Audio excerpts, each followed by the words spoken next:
Lot and Dordogne. That's where I spent the whole month. Joel having less vacation. You spent about 2.5 weeks in France. The whole time was not spent in that region, but because I have family in Angers that you see right there in the left corner. We spent a couple days there, and I'm going to give you a whirlwind 1-minute tour of Angers, so you may know what it looks like. So that's Angers, and that's kind of the weather we had the whole time. It was gray and raining and foggy. This is the castle. That's the main attraction to the city, and you can see, the city profile here, the downtown profile. It's a castle that was built in the 13th century and was occupied all the way to the end of the 16th century. And I really like that picture because it shows the conflation or the juxtaposition of, the modern city and the medieval castle right there. Here we have a quick picture of the inside of the courtyard. And so you have also within the castle, you have different time periods and different architectures just living next to each other. And you can see Joel under the arc right there. We learned, I don't really go back to France in around Christmas time typically, or usually I would go to Paris where I was born and raised, and apparently outside of Paris there's just no one. And so we were alone a lot of the time. So here you see Joel visiting the castle alone. And here's another view. That's something I really like when you have, the very modern architecture on the left, and then some ruins, and then, Renaissance architecture, a little bit of medieval fortification as well, together on the same picture. And yes, really strange things coexisting, like a chapel that's Renaissance, the king's castle or apartments were younger than that. And then like Triceratops, it was the modern city in the background. He was just, yes, can you find the Triceratops? It's there. It surprised us too. So since we were the only visitors that day, they made Joel king briefly, and that's his genealogy right there. He's René Ier d'Anjou, René I of Anjou. So congratulations. Mm-hmm.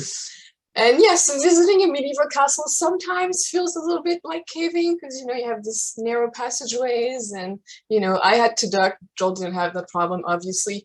But Angers, so if you remember, it was near Nantes on the left corner. And as you can see, that's like a cave desert. There are no caves there at all. So that wasn't going to work for us. So we traveled all the way to Lozère, which is about 7 hours away, because you can't really go there. It's not a straight route. You have to sort of arc above or under the center region there, where there are also no caves in the center region right there. So we could have our cave fix for this vacation. So that is Lozère.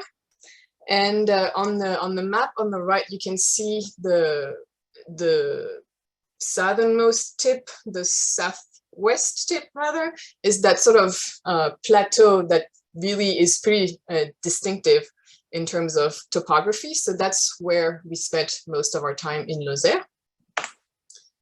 And just to give you an idea, Lozère is a region, it's the region of France that's the least populated.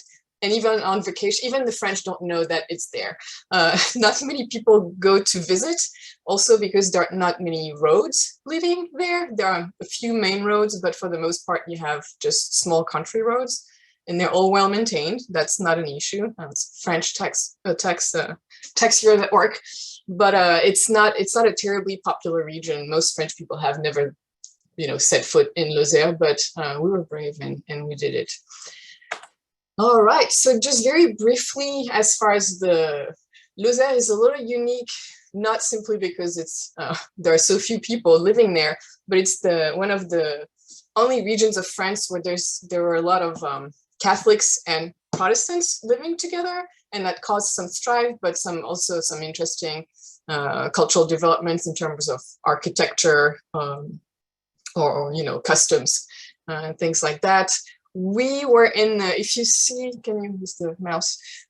We were in the Saint-Émilion, Hispaniac-Florac region.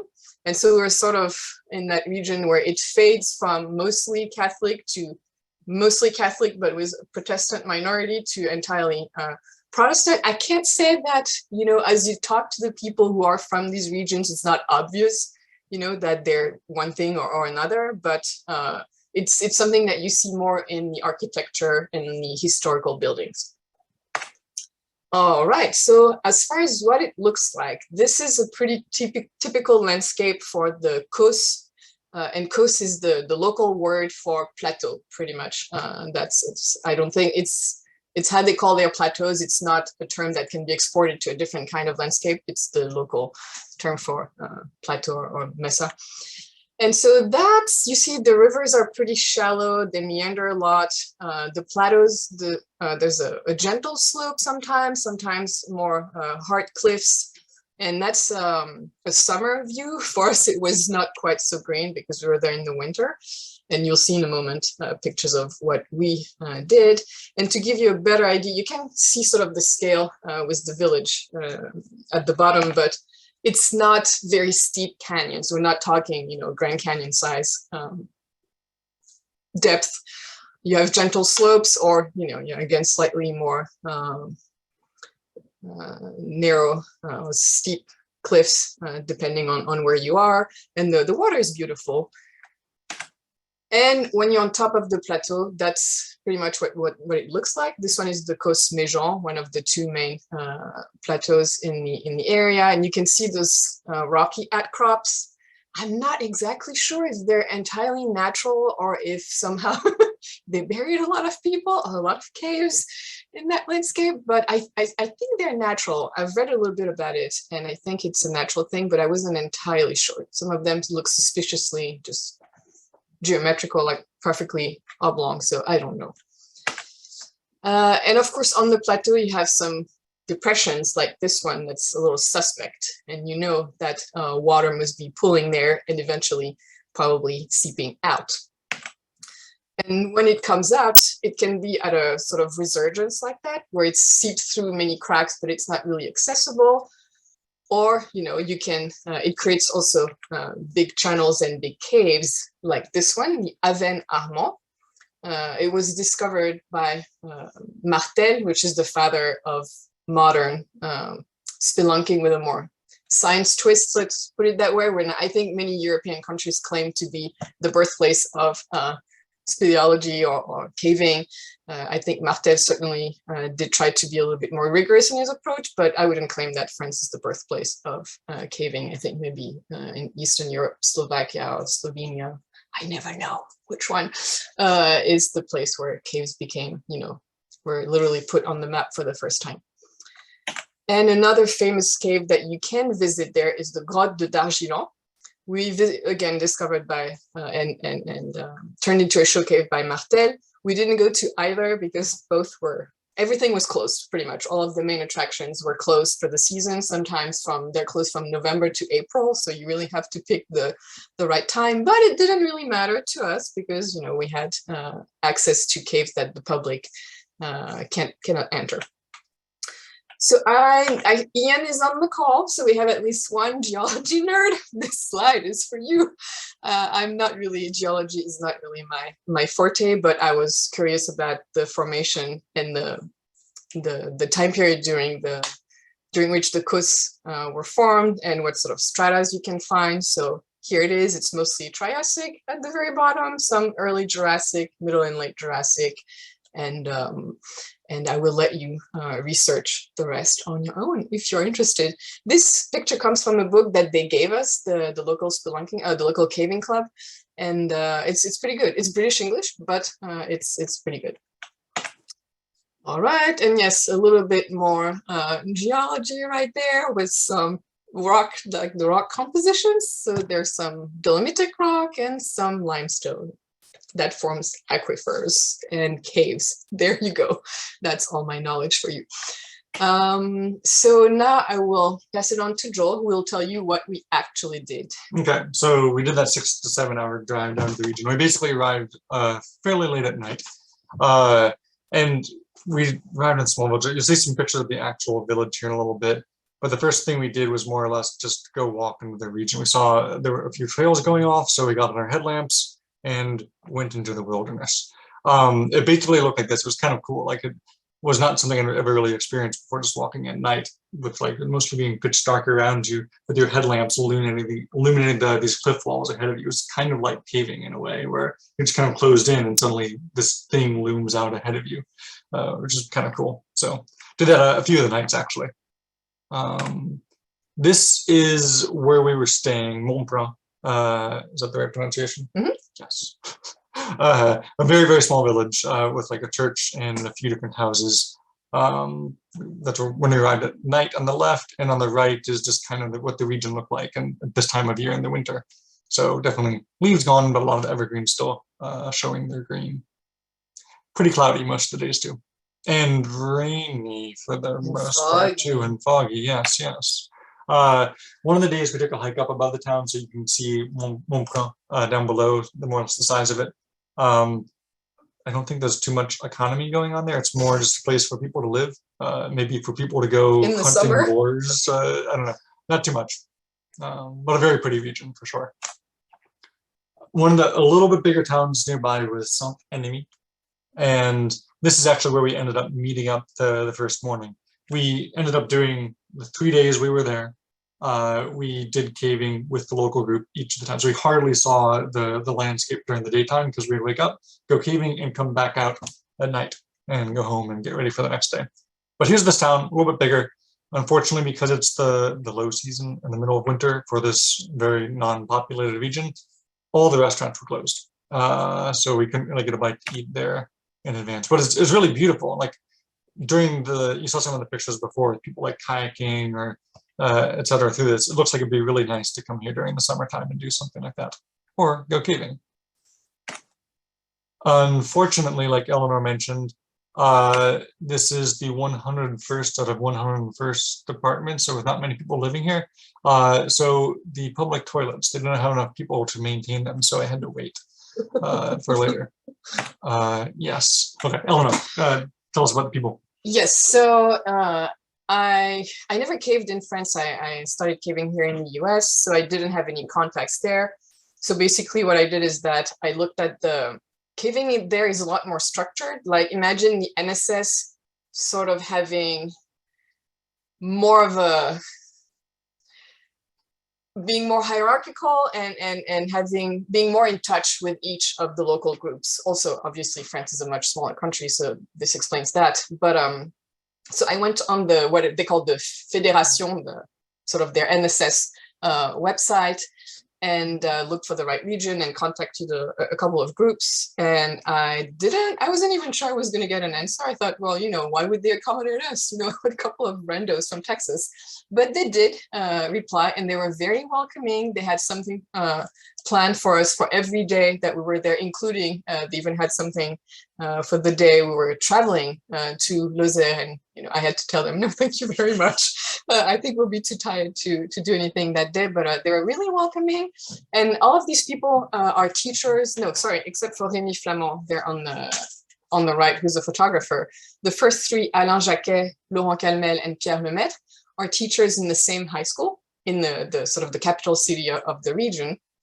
And they've done something amazing. That's why I want to stop and talk about them for a little bit. They've created a caving culture in their high school, and they do a ton of things with their kids. They have a lab where they analyze slices of rock, and they do experiments, and they do sample collections in underground rivers. They do, several days of field trips where they go and camp and go caving. They learn how to become, certified on rope. They do a lot of things for these kids. And I don't know if it's specific to this high school where they have a caving club that's very active and teaches them about, cave ecology and rope techniques, or if it's the entire region that really takes pride in what they have, because there are a lot of caves in Lozère. So it was really amazing to have these people. They really know their shit. Especially Alain, it was pretty amazing listening to him talk about geology.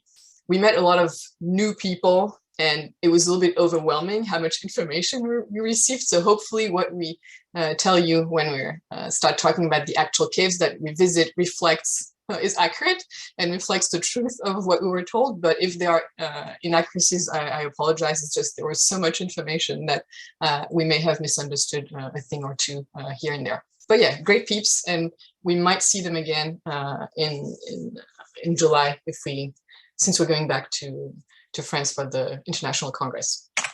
All right. Okay, so for the first day, we went to the Aven de la Barrelle. So basically drive up onto the plateau, go into these fields, and like if you're just driving through the fields, you don't really think it looks very karstic. It's just like this flat land. These are actually some pictures that we borrowed off the internet because we didn't really take great pictures on the approach, but it looked more or less like this when we arrived. During the summertime, a little bit greener, but yeah, just kind of open like that, and then suddenly big pit. Here's the map for what we did that day. So not a terribly long cave, but a number of different pits to drop down. So I don't know, maybe this was the way for them to vet that we really knew what we were doing. But you kind of tell there's a few different drops here. The first one was really short. Oh yeah, the other diagram is a little later, right? I'm not sure. Okay, there'll be another diagram, maybe later. So this is at the entrance, just me and Pia getting ready to go in. Kind of got the similar rigging to what we do, just the bunny ears, there are 2 points, and just heading down inside. This is, I think, the entryway pit, and maybe one of the pits further on the right. Unfortunately, we don't have that many images of this particular one. I think I just brought in my tiny camera with poor lighting. Anyways, you can kind of see the entrance pit, and they're climbing. They definitely knew what they were doing for sure. Here's the diagram. This pixelated version off to the left. One of the things we experienced here was something that we hadn't ever seen rigged on a rope before. And maybe you guys have seen this kind of thing before, I'm not sure. But basically there was like a line that you would clip into your approach, it's the safety line. But as you got too closer to the bunny ears that you then dropped down, you had a taut line, like a short angled taut line where you had to put your ascender in and then thumb your ascender down, but use your strength to pull it up, yourself up so you can thumb it down. It was just like, I would have expected like some kind of hanging thing there where you could more easily handle your equipment, but just the way they rigged it was definitely a challenge for both of us, but I think also for some of the other people going on it too. It could be wrong. Some of the newer people. Some of the newer people. But yeah, it was just interesting to see something different like that. Maybe I'll pause right here too. Just in general, like they rigged the same spots that we would, but also just a few more. Like they would have more lines to clip into over potentially dangerous spots than what I've seen here, and the vertical caves that have been here in the States as well. So different ways to do it. Oh, you looked at the bat name. Excellent. They had bats, a few of them in this particular cave. Definitely looked a little bit different than the ones that we find around Texas. Apparently that's at least the scientific name. Was there a more common name that you found too? They're called the Great Horseshoe Bat. And it was really, I was so happy to see a bat like that. This one was really close to our heads. Yeah. We try not to disrupt it too much, but you could really see in Texas, I feel like the bats that we see are those little fluffy chicken nuggets hanging to the ceiling, where this one really had the leather and like the typical bat appearance, if you like. So I was overjoyed to see that creature. The surprising thing for us too, there was pretty much no other life in the caves. Like not really any single insects. Maybe just because it was semi-alpine. I'm not sure. Lots of water too. Lots of water flowing through. Anyways, at the end of this, this beautiful, not photoshopped at all. This actually was not photoshopped. Not at all. We promise. Image of us just having a break before going out, because it was fairly cold on top, so we just want to get some hot tea in us. And they basically brought in all their gear to make the tea on the spot, or hot cocoa, all that kind of thing. I think it was the next day actually that when they were handing around the hot cocoa and the mug that everybody was using, I thought after having it in my hand, should I drink this? I'm supposed to be on a flight in 4 days. I don't want to get COVID. And then I had it in my hand, so I just turned it and took my sip. No COVID, but still. Anyways, yeah, a great group of people. Eleanor, do you mind at all? This is me. Cool. The next one we did the next day was a cave with a few more different people. This one had 2 different excellent attractions. So one was the Blanche les Halles, the halls white and super white, and also some dinosaur tracks. which is really cool. I think this one and maybe the next set of slides for the following cave have a number of photographs from Ange, one of the other cavers that came with us too. You'll see his with the copy right at the bottom right. So this one, you can see the map a little bit more clearly on the right. Using my mouse here, this is the entrance we went in. And I believe what we did was something like go down and go up this way to, I think the dinosaur tracks were here, and the Blanche, a Super Blanche, were beyond that. So we took that trip and then took a way back and did some different route on the way back. And we'll talk about what that meant for us as well. This is a water cave. And I believe this on the way out, we did something like going this way. And then it came out a different exit that was only supposedly like 100 meters away because we walked back in the cold.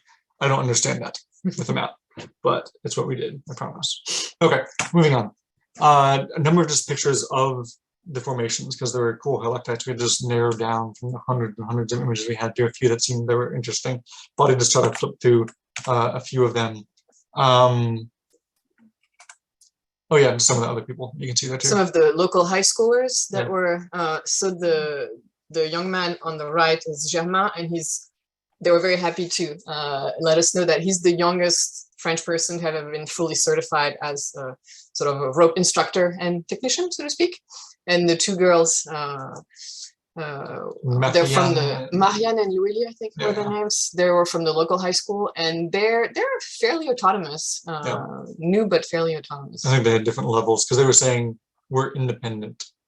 So like they were able to get on rope and other kind of stuff, maybe with just mild pointers or something like that. But there was definitely a designation that they had. And I'm going to take this opportunity just in case when you go caving in France, I don't know whether you go for the Congress this year or at any other point. One thing that I've noticed, Joel mentioned in terms of differences, they do tend to rig the caves more so that you can clip your castile over potential, fall hazards.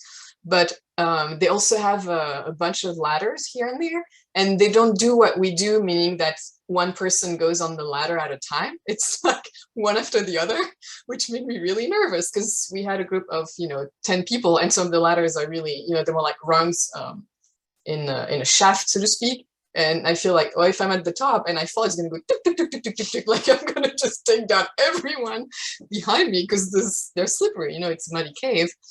So if that happens, that's just something that they do that's different from us. So don't let that put you off. But I was a little surprised. I was waiting at the beginning. I was waiting by the entrance of the shaft, for the person to be done with their descent, and the person was like hurrying me along. Okay, now off you go. Mm-hmm. So just one thing to know in terms of caving etiquette. A few differences here and there. Mm-hmm. Now the pictures. I'll just talk over a little bit as we flip the picture slowly. As we approach the third of those ladders, there's the muddy section and then the white section. They had us clean off as much as we could with basically buckets they had collecting waters to help us rinse off before we get to the section. I think before, I don't know, like a year ago, they did a major cleanup of the area just to try to get some of the brown off, which took a lot of time and effort. And they just want to avoid that as much as possible. So they're definitely great formations. Just like crazy all over the place.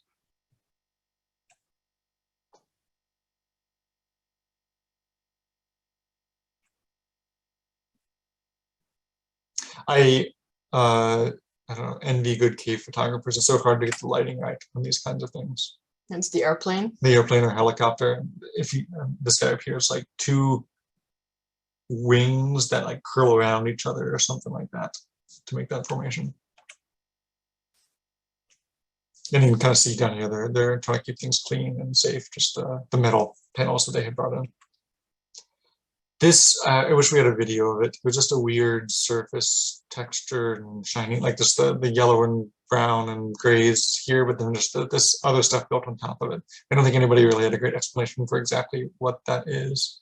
Maybe Ian can tell us. I don't know. They call it like snail spit gallery, and honestly, I thought it really glistens. It's too bad the picture can't show you that, but it really glistens.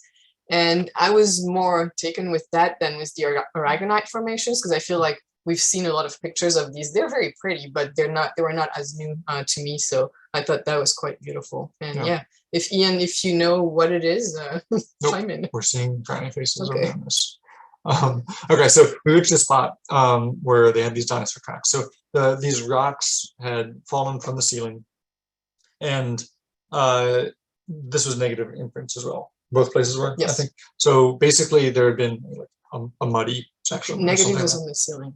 Positive. So was on the- basically they had stepped on the ceiling. Like it wasn't the actual depression, but it was more the pressure had hardened some of the mud beneath it, and eventually that mud did something. So basically, from the ceiling, you'll see the surface sticking down.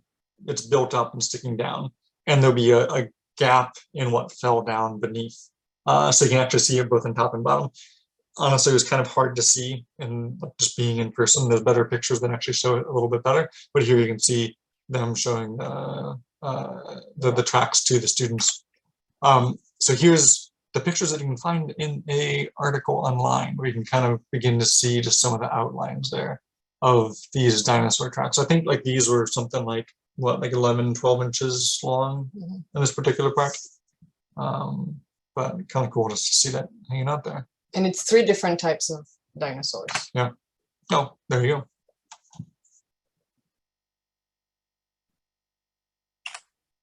go. Okay, so we climbed the ladders up, and then we only descended down on the ropes, taking a different pathway back. And you kind of just see some of the ways they're rigging, some of the ways they're descending. I guess maybe this is a good point to mention, everybody there uses bobbins. A rack is completely foreign to them. They were kind of in awe that, you know, people would actually choose to go down these unsophisticated, bulky looking things, which is kind of fun. And like, I don't know, I feel like we recently got one bobbin, and I think once we get used to it, we're going to be much more efficient at just like quickly rigging it. Right now, we're not yet. But it did feel like we were slower than everybody else, as we were just trying to, like, with muddy hands, trying to pop out each of the bars and putting things in. Yeah, it was the muddy, silty rope. It was hard. With a rope too, yeah, it was a little bit hard. But yeah, a little bit more of that. Yeah. Eleanor demonstrating. Yeah. He was not impressed. But yes. A little more. Okay, once we got down, we basically got back into the passage. So I think at the beginning we didn't have pictures of this, but basically just wading through the water like this. And they were gracious enough to give us both the combinations, the suits, and big wellies. So for the most part, you could just stay dry and everything was fine, because this was fairly cold. I'm not sure, like 50 degrees, 55. It wasn't terribly cold. It wasn't pure alpine, but it was the kind of thing where you wanted to stay as dry as you could and stay warm. Unfortunately, I think between the left picture and the right picture, you had to go through a crawling section unless you were really agile, maybe shorter so you can stick your butt higher up out of the air. You would pretty much get water in the top of your boots. And we both did. And basically when you, right after the spot on the right, everybody's just emptying out their boots to shed the weight. After that, we kind of did this winding passage. I wish I had better pictures, but it was more fun just doing things. We don't have that many. It was so fun. It was so fun. It was basically this winding river passage, having to stem or find ways to cross. I don't know. It was really cool. But there are good formations on the sides. There's this up here, just this blue feature. What was the description? Oh yeah, that thing. Thank you. What was the? All I remember copper? that, yeah, copper is giving it its particular blue color. There are several like that, but the passage that we took only took us by one of them. Yeah, there are some of them are more impressive apparently. Yeah. Oh, there we go. Cool. And then here's a little bit. Here's a little bit of the view that you kind of see crossing some of this passageway. Just the slot canyon to go across, using the lines on the side, kind of going around these formations. One, yeah, that was a sacrificial formation. It was really beautiful, but it was sort of you had to step on it to continue the canyon. It got so much more interesting later on with the water rushing beneath you and just going over waterfalls and having to like crawl across but then down. I don't know. And here's basically the last picture we took, which is a little bit unfortunate. So this is Ella coming down. Ella and I were the last ones to get out. Just kind of paired up to make our way out the last bit, which is a little bit more crawly. And basically there's a spot where you have to go through, like just kind of float, not flowing, but constantly dripping water, where you're going to get pretty wet as you go through, right before you get to the actual exit where, Eleanor? Oh, no, keep going. Oh, sorry, hands hovering over my hand. Okay. Before you then have to get out and get to the cold, windy nighttime. No, go back. Actually, that's one thing. So, as most of you who know us know, we're fairly new to caving in terms of, especially here in Central Texas, access to larger caves like that are sort of like fun playgrounds are somewhat limited, especially with COVID here and there. Anyway, so all that to say that I learned so much during this trip. I feel like I was seeing myself improving. My technique was improving, my confidence was improving. It was so much fun. When I first saw some of what we're supposed to do, I was like, hell no. I've never done anything like that. That seems really difficult and dangerous. But in fact, it's because all of the people are teachers. They were so good at guiding us and making us feel safe. And it was a really enriching experience. I had so much fun. I did not expect, after my first look at what we were going to do, to have such a good time, but it was really fantastic. So I wanted to interject that sometimes you might find yourself on a trip where what you have to do is a bit above your level, or maybe a lot above your level, whether it's in terms of comfort or actual skills. Well, I went for it because I wasn't going to chicken out anyway. And I improved quite a bit, I feel, at least in terms of confidence. So, yeah. Cool. Oh, we didn't decide who tells the story about Castelbuco. You do, good. I tell the story about Castelbuco. Okay, so Castelbuco is like really, really close to where we were staying. And you're basically looking down. This is a picture from the other side of the gorge, looking down across this castle up on a rock like that. Tiny, tiny village, booming economy. There's a legend about Castelbuco that I'm going to butcher terribly. So back during the Crusades, all the men except for, I don't know, the Duke, the Lord, just went off on the Crusades. The Lord was like, I'm not doing this for some reason. But no, because he had to keep an eye on his. Well, no. He had to keep his eye on the land. I think different articles said different things. Yes, keep an eye on the land. Well, anyways, all the women in the area had needs, and apparently he satisfied all their needs to the point of exhaustion and then death. And then you can, like, there was a ghost/goats thing that appeared above it and would disappear. I don't know, something weird like that. So that's the local legend. Did I miss it, Eleanor? Did I ruin it? No, it's there. He had to satisfy all the women until apparently he died because it was so taxing, and his ghost can be seen and heard hovering. I know, John. Yes, as it would be.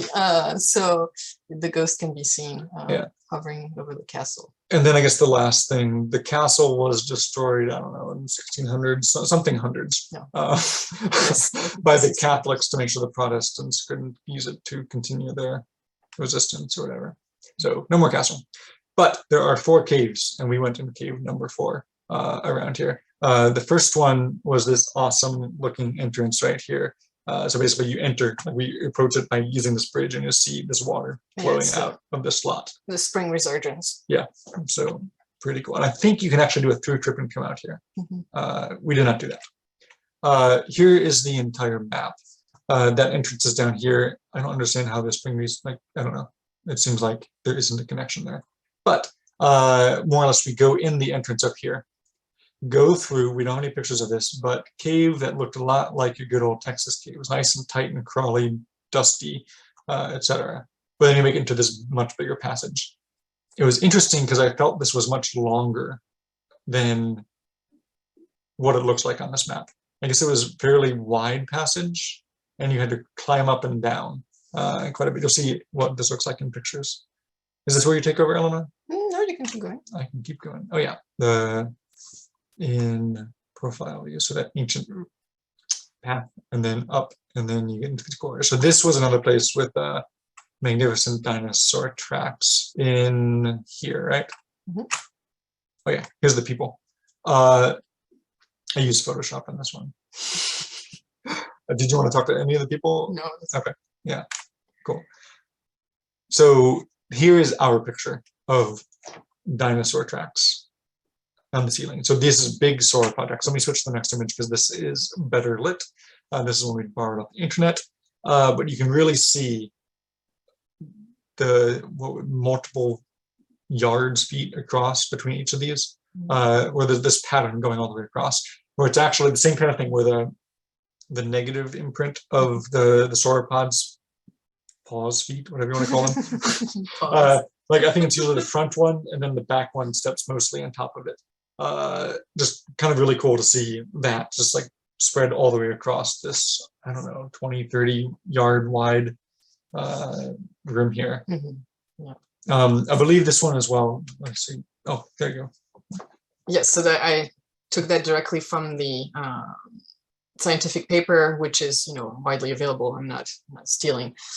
So it is a new species. They weren't quite sure, but they compared the morphology of the tracks to other animal knowns in the Middle Jurassic, and apparently it's pretty rare to find tracks from the Middle Jurassic, and that was the first time that tracks were found in a natural cave. Typically, apparently, they're found in man-made mines, tunnels, things like that. And so they called the new species Occitanopodus gandhi.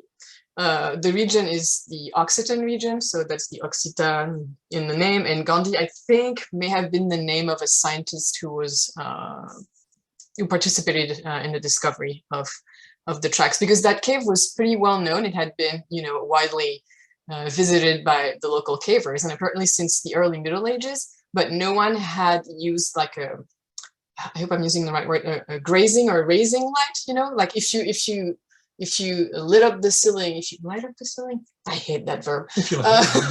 Yes, so if you shine your light directly at a 90-degree angle, you won't see much, but if you angle it so that it's almost flush with the ceiling, then the relief of the tracks will appear. And so it took an actual paleontologist to notice that and say, hey, you have dinosaur tracks on the ceiling. And so that was in 2015. And the paper was published in 2020 because they did a bunch of tests to date it and to, again, compare it to other sauropods. And so now we have these new species. And I think that's the only, it's, just based on there are no skeletons have been found. And I think that's the only traces that we have found in Europe so far. Also, along like all the walls, the limestone here, basically there was you can go to the next one. Pointing out this is a beach, sandy coastal area with like worms, like wormholes in the side. So each of these things down here is one of those here, and I'll both describing that. And I think you can't really see it in these images, but there's basically just I don't know the right word, like carbon, like not coal, but like low grade coal or something like that in some of the sections of the wall too. Nothing that you'd actually want to extract. It's kind of these cool patterns on top. And apparently the entire area of the coast, were part of the area was part of a shallow land. It was mud flats and lagoons, not quite a gulf.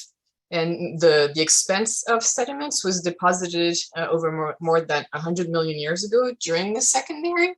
So I hope that makes sense in geological terms. I guess the sediments doesn't have to be contemporary of the dinosaurs that stepped on the land and made the tracks. But yeah. So basically that's the part with the dinosaur tracks. I thought we just wanted to get to the back and see what cool stuff you could find back there. A lot of just climbing up and down over the breakdown. Just kind of getting some cool images from that. Just like you can just imagine like huge rock that would come down from the ceiling. Probably just a week before. No, geologic time. This was actually just maybe the climbing up or something where we actually got warmer, like got to get down to like Texas amounts of clothes. Just taking off the top of the combinations to cool off a bit. Towards the back, there was this interesting, I don't know, like scooped out rock here. Sort of pockmark, like mini potholes. Yeah. That was really interesting to see. We missed the pictures of it, but between pockmarked hole and the water at the back, there was this section of pure, like really soft sand. I don't know. It was really long, and basically you can make little sand castles and that kind of stuff. Actually, yes, someone did. There were multiple sand castles for sure. I wish we had better pictures of this. What's his name again? I forget. Ange. Yes, the photographer. Seems like he was taking great pictures of this. We don't have great pictures of it. We have these pictures that are kind of murky, but it was really not crystal clear, but kind of bluish water with a film on top. But yeah. That was the sump, so we couldn't go past it. And apparently they dove it in the past, and it doesn't go very far. Yeah. It does make me question that map at the beginning, because the angle isn't like that. Like the map really shows it trending down steeply, but it's not. Anyways, on our way back, definitely being careful as we climb down. A few of the fun formations there, these little tiny brain pieces, clearly dinosaur brains. And then this feature given, what was the name, Eleanor? Well, it's if we need any proof that Texas cavers and French cavers have things in common, the feature on the right is called the anus, and the feature on the left is called the vagina. So there you go. Cavers are the same everywhere. And that's it for the part of the caving tour. Now we're going to take you quickly we still saw some caves, but not more like show caves, if you'd like, in the rest of our trip. So that was the part that we did with the local spelunking club when we did wild caves. So here, I think Rocamadour is a tiny medieval city that is about, 5 hours away from the Lozère region if you go back towards the Atlantic. And it's we're talking about it because it's a city that was built on sort of rocky promontory, and it's half troglodytic, so to speak. A lot of the buildings use caves or the cliff face as their back wall. So that's what it looks like.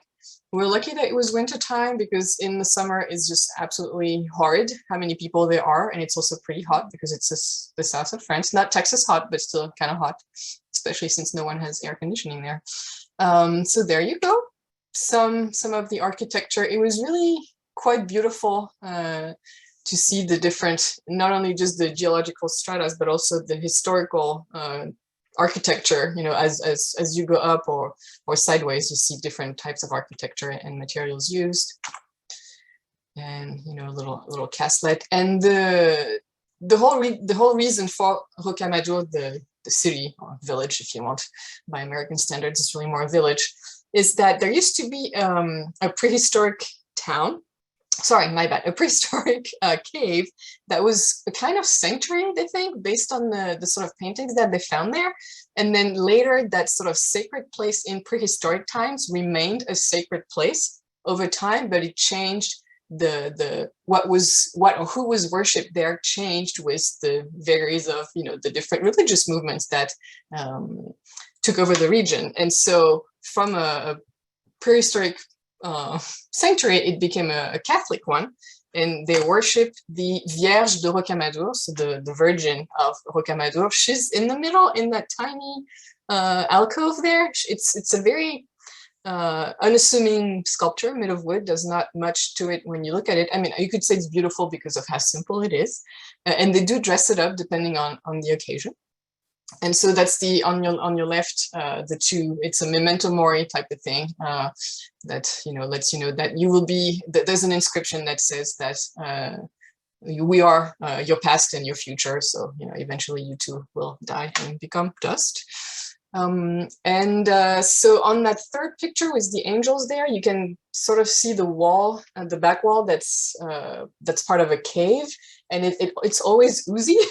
And so it's not terribly welcoming, in my opinion, but there were a lot of people there worshiping, and it was a little bit strange to see, people there truly to worship, because France is very secular, and people who were there to actually pray while you're sort of gawking and taking pictures. It was a little bit odd. And Joel, do you want to talk about this beautiful piece of modern art? So we're not exactly sure why. There's probably some natural history behind it, but it somehow seems like the location is a sacred place for people on the sea, even though this is nowhere near the ocean. But apparently, I'm not sure, like the little just translation of this basically says the bell here miraculously rang on these years to help save mariners in peril of drowning. I don't know how they made the connection between a bell ringing nowhere near the ocean and some people getting saved. Actually, it wasn't saving people. It was just warning them of impending doom. That's what the thing says. It's not saving people. So some mysteries going on there. On the right, you may recognize this. I'm not sure. It's more of a European style clothes hanger.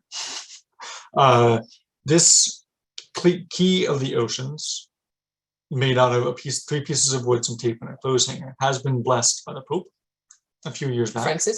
Pope Francis. I don't understand the story, but basically a French sailboat racer going on an individual sailboat race around the southern tip of around the world. He was in last place and decided to make this thing to symbolically close the ocean, whatever that means. And then the Pope loved this story so much that when he met the sailor, he blessed it, and now it's here. And I don't know.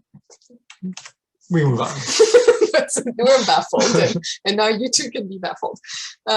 So that's as I mentioned, there are many caves or shelters that are sanctuaries and that have been sort of Catholicified or turned Catholic by the church. And here they sort of created a little place of worship. The columns are not holding anything.